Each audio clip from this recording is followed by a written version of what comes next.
તો વિદ્યાર્થી મિત્રો અત્યાર સુધી આપણે ઘણી બધી માહિતી મેળવી. હવે પછીનો જે આપણો મુદ્દો છે કયો છે તો કે સ્વતંત્ર સંગ્રામ દરમિયાનની સામગ્રી. આપણે 1857ના વિપ્લવ વિશે માહિતી મેળવી, બ્રિટિશરો વિશે માહિતી મેળવી. હવે જ્યારે સંગ્રામ થતો હતો ને ત્યારની માહિતી છે એ આપણને જાણવા ક્યાંથી મળે છે તો એના વિશે વાત કરી. પરચુરણ માત્રામાં પુસ્તકો, ગ્રંથો, દસ્તાવેજો, વર્તમાનપત્રો જેવા સ્વરૂપે આપણને માહિતી મળે છે. તો અહીંયા શું કહેવામાં આવ્યું છે? પરચુરણ. પરચુરણ એટલે કે નાની નાની નોંધો છે, વર્તમાનપત્રો છે, એવી નાની નાની જે વસ્તુ છે એને આપણે એક મોટો ગ્રંથ નહીં પણ નાની નાની બધી વસ્તુ ભેગી કરી અને આ જે મહાસંગ્રામ દરમિયાન જે કઈ ઘટનાઓ બની હોય એની નોંધ છે એ આપણને જાણવા મળે છે. એટલે કેવા સ્વરૂપમાં? તો કે પરચુરણ. પરચુરણમાં કેવા? તો કે પુસ્તકો છે, દસ્તાવેજો છે, વર્તમાનપત્રો એટલે કે એ સમયમાં જે ન્યૂઝપેપર બહાર પાડવામાં આવ્યા હોય એમાંથી આપણને માહિતી મળે છે. કોની? તો કે સ્વતંત્ર સંગ્રામ દરમિયાનની સામગ્રી, કે જ્યારે સ્વતંત્ર સંગ્રામ ચાલતો હતો ત્યારનું. ત્યાર પછીનો બુક આવે છે એ poverty and unBritish rule in India. આ પુસ્તકના લેખક કોણ છે? તો કે દાદાભાઈ નવરોજી. હવે બીજું એક આ પુસ્તક તમારે યાદ રાખવાનું છે, poverty and British rule in India. કોના દ્વારા લખવામાં આવ્યું છે? દાદાભાઈ નવરોજી. માંથી શેની માહિતી મળે છે? તો કે સ્વતંત્ર સંગ્રામ દરમિયાન જે કઈ ઘટના બની હોય એની માહિતી છે એ આપણને મળે છે. ત્યાર પછીનું બીજું પુસ્તક આવે છે ઇકોનોમિક્સ હિસ્ટ્રી ઓફ ઇન્ડિયા. આ પુસ્તક કોના દ્વારા લખવામાં આવ્યું છે? તો કે રોમેશચંદ્ર દત્ત દ્વારા છે પુસ્તક લખવામાં આવ્યું છે. એમાં પણ આપણને માહિતી છે એ મળે છે. ત્યાર પછીનું પુસ્તક છે history of India National Congress. કોણે લખ્યું છે? તો કે પટ્ટાભી સીતારામૈયા નામના જે ઇતિહાસકાર છે એના દ્વારા history of India National Congress નામનું પુસ્તક છે એ લખવામાં આવ્યું છે.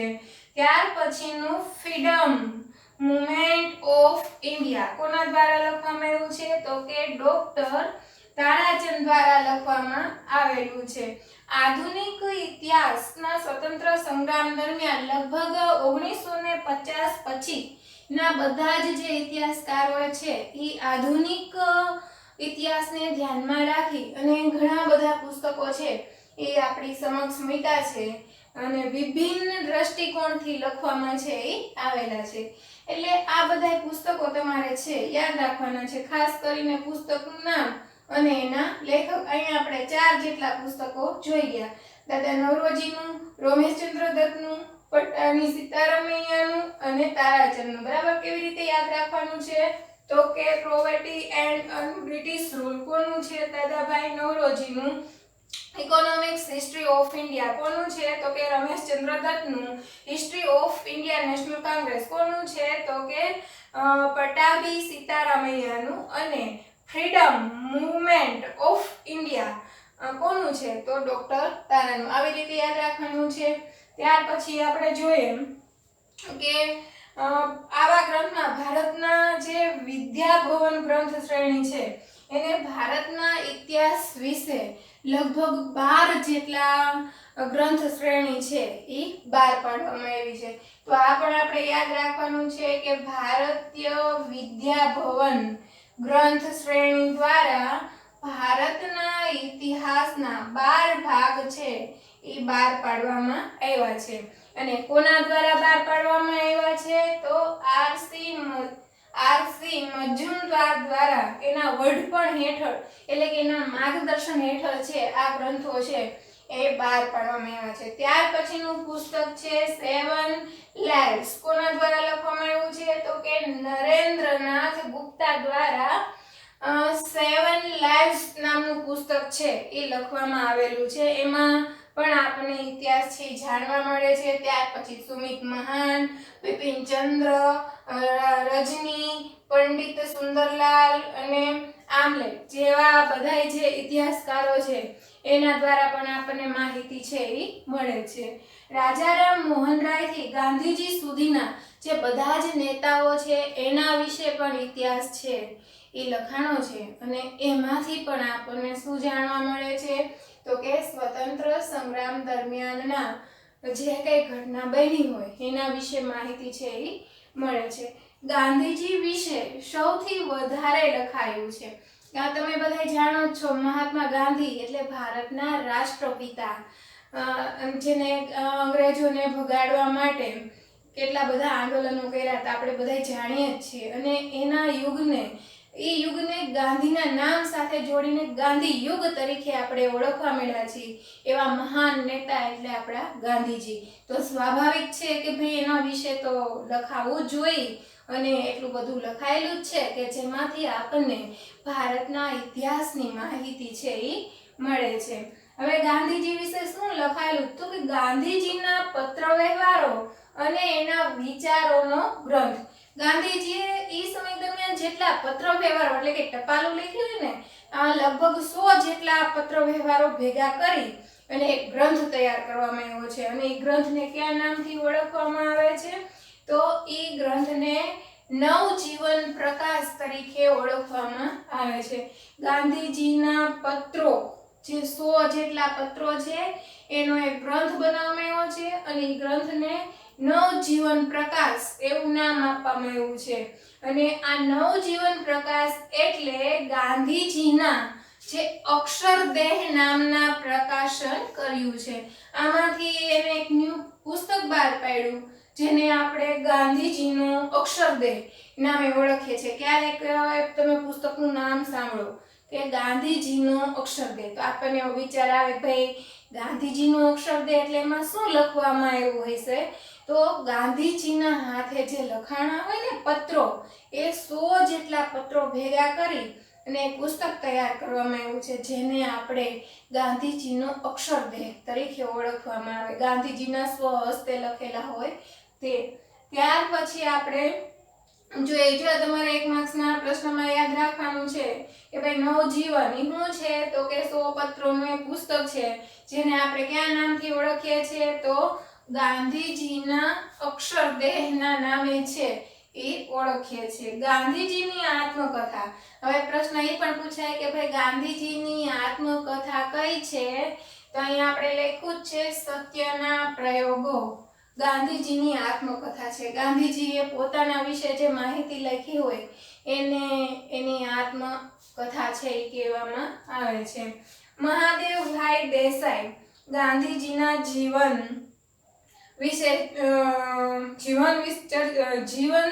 જીવનચર્યા વિશે ઘણી બધી માહિતી છે એ લખી છે. અહીંયા થોડુંક લખવામાં અહીંયા સુધી આવી ગયું છે. ગાંધીજીના જીવનચર્યા ના વિશે 40 જેટલા પુસ્તકો લખ્યા છે કે ભાઈ ગાંધીજી સવારે ઉઠી અને સાંજ સુધીમાં જે કઈ પ્રવૃત્તિ કરતા હોય એને જીવનચર્યા કહેવામાં આવે. તમે પણ સવારથી ઉઠી અને સાંજ સુધી જે કરો ને એને આપણું શું કહેવામાં આવે છે જીવનચર્યા તરીકે ઓળખવામાં આવે. તો એના વિશે કોણે તો કે મહાદેવભાઈ દેસાઈએ કેટલા પુસ્તકો લખ્યા છે તો કે 40 જેટલા ભાગ લખ્યા છે. અને આ 40 ભાગ ભેગા કરી અને એને એક નામ આપવામાં આવ્યું છે. અને એ નામ શું આપવામાં આવ્યું છે તો કે મહાદેવભાઈની ડાયરી. હવે આ મહાદેવભાઈની ડાયરી એટલે મહાદેવભાઈની ડાયરી વાંચીએ તો આપણને શું વાંચવા મળશે તો કે ગાંધીજીના જીવન નિર્વાહ વિશે મહાદેવભાઈ દેસાઈએ જે 40 ભાગ લખ્યા છે ને એને મહાદેવભાઈની ડાયરીમાં આવરી લેવામાં આવ્યા છે. અને મહાદેવભાઈની ડાયરી એવું શીર્ષક આપી અને એક પુસ્તક છે એ તૈયાર કરવામાં આવેલું છે. ગાંધીજી ઉપર આ બધા લોકોએ તો ગાંધીજી ઉપર લખ્યું. આ સિવાય રોમા રોલા છે, નારાયણભાઈ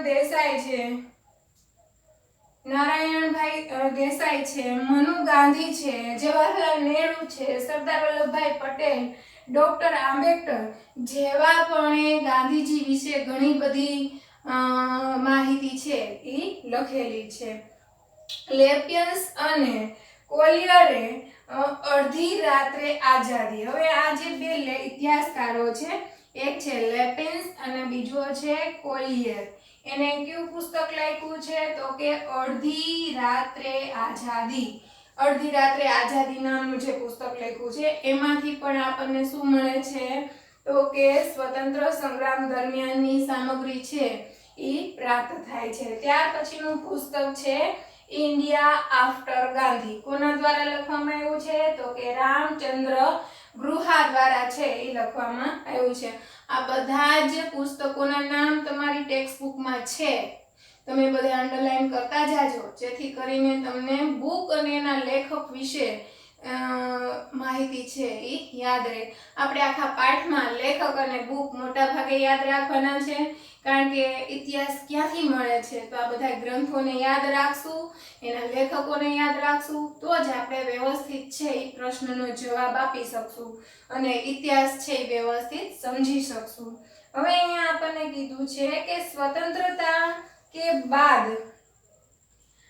स्वतंत्रता के बाद के भारत. स्वतंत्रता पछीનું ભારત કોના દ્વારા લખવામાં આવ્યું છે તો કે બિપિન ચંદ્ર દ્વારા છે એ લખવામાં આવ્યું છે કે સ્વતંत्रता के बाद का भारत.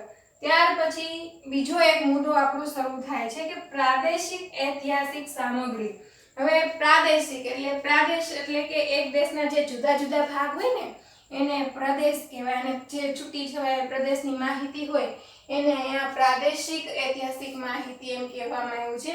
એમાં આપણે પહેલા આપણા જ રાજ્યની વાત કરીએ કે ગુજરાતમાં ભોજે વિદ્યાભવન દ્વારા 10 ગ્રંથો ગુજરાતનો ઇતિહાસ અને અમદાવાદનો ઇતિહાસ મગનલાલ વખતચંદ દ્વારા છે એ લખવામાં આવ્યો છે. એટલે હવે ગુજરાતની માહિતી છે કે આ ભોજે વિદ્યાભવન દ્વારા 10 જેટલા જુદા જુદા ગ્રંથો છે એ લખવામાં આવ્યા છે અને એમાંથી આપણને સ્વતંત્ર સંગ્રામ દરમિયાનની માહિતી છે એ પુષ્કળ પ્રમાણમાં છે મળી રહે છે. ત્યાર પછી આ બે પુસ્તકના નામ છે ગુજરાતનો ઇતિહાસ અને અમદાવાદનો ઇતિહાસ. આ બે પુસ્તકો કોના દ્વારા લખવામાં આવ્યા છે તો મગનલાલ વખતચંદ દ્વારા આ બે પુસ્તકો લખવામાં આવ્યા છે અને એમાંથી પણ આપણને સ્વતંત્ર સંગ્રામ દરમિયાનની સામગ્રી છે એ મળી આવે છે. ત્યાર પછીનું રસમાળા કોના દ્વારા લખવામાં આવ્યું છે તો કે એલેક્ઝાન્ડર, જેને ગુજરાતને ધ્યાનમાં લઈ અને આ સંગ્રામ વિશે છે એ માહિતી છે એ આપવામાં આવેલી છે. ત્યાર પછીનું પુસ્તક આવે છે ટ્રાવેલ્સ ઇન વેસ્ટર્ન ઇન્ડિયા. કોના દ્વારા લખવામાં આવ્યું છે તો કે કર્નલ ટોડે. પુસ્તકનું નામ શું છે ટ્રાવેલ્સ ઇન વેસ્ટર્ન ઇન્ડિયા. આ પુસ્તકમાં શેનું વર્ણન જોવા મળે છે તો રાજસ્થાન અને ગુજરાતના જે પ્રવાસનું વર્ણન કરવામાં આવ્યું છે એની માહિતી છે આપણને આ પુસ્તકમાં મળે છે. કોની? રાજસ્થાન અને ગુજરાતમાં જે પ્રવાસો થયા હોય અને એનું જે વર્ણન કરવામાં આવ્યું હોય એ શેમાંથી તો કે ટ્રાવેલ્સ ઇન વેસ્ટર્ન ઇન્ડિયામાંથી છે એ આપણને મળે છે. ત્યાર પછી કચ્છ અને કાઠિયાવાડ વિશે જેમ્સ મેકડોમો અને કર્નલ વોકરના જે પુસ્તકો છે એમાંથી આપણને માહિતી છે એ મળે છે. આ સિવાયના જદુનાથ સરકાર, G.S. સરદેસાઈ ઠીક પ્રમાણમાં પુસ્તકો એટલે કે થોડા ઓછા પ્રમાણમાં છે પુસ્તકો લખ્યા છે પણ લખ્યા છે ખરા કે જેમાંથી પણ આપણને માહિતી છે એ પ્રાપ્ત થાય છે. ગાયકવાડી શાસન અને કચ્છ અને કાઠિયાવાડના જે દેશી રાજ્યો સાથે સંકળાયેલા અનેક ખતપત્રો એટલે કે જે રાજ્યો વચ્ચે જે પત્રો વ્યવહાર થયા હોય ને એ પત્ર વ્યવહાર દ્વારા પણ આપણને આ સમયના ઇતિહાસ વિશે ઘણી બધી માહિતી છે એ પ્રાપ્ત થાય છે. તો વિદ્યાર્થી મિત્રો આવી રીતે આપણે ઘણી બધી માહિતી છે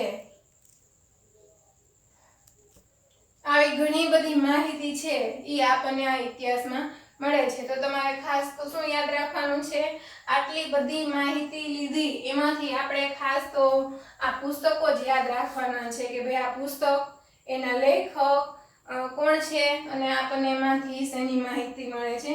તો આમાં કેટલા પુસ્તકો છે તો 1 2 3 4 અને અહીંયા 5 6, 7, 8 થી 10 જેટલા પુસ્તકો અને એના લેખક એવો એક કોઠો બનાવી લેવાનો, જેથી કરીને તમે સરસ રીતે યાદ કરી લ્યો. તો તમે ચાલુ રાખજો. જો હું તમને કહેતી જાઉં છું કે poverty and in British rule India નામનું પુસ્તક, તો કે દાદાભાઈ નવરોજી, એની સામે લખી નાખવાનું.